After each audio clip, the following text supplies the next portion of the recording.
લીલિયા તાલુકાના ક્રાંકજ ગામે જિલ્લા મધ્યસ્થ સહકારી બેંકમાં નોકરી કરતા ગૌતમભાઈ હનુભાઈ વાળા કે જે 18 તારીખના રોજ પોતાની નોકરી પર હતા અને બપોરના સમયે 4 વાગે ગાયત્રી પાનની દુકાન તરફ ગયેલ.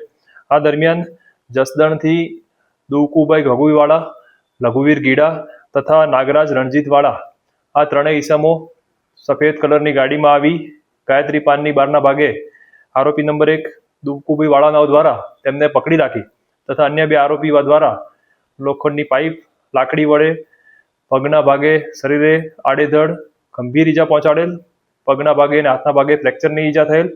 આ બાબતમાં લીલિયા પોલીસ સ્ટેશનમાં BNS કલમ 109 તથા અન્ય કલમો મુજબ ગુનો દાખલ કરવામાં આવેલ.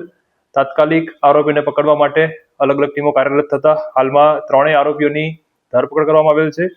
તેમની રિકન્સ્ટ્રક્શન્સ, હથિયાર કબજે, ગાડી કબજે તમામ પોલીસ તપાસ ચાલી રહી છે. આગળ રિમાન્ડ કાર્યવાહી માટે પણ અને આ ઘટના હાલમાં ફરિયાદ મુજબ ગૌતમભાઈ વાળાનાઓને 4-5 દિવસ પહેલા આરોપી દુકુ વાળા સાથે ફોન પર બોલાચાલી થયેલ.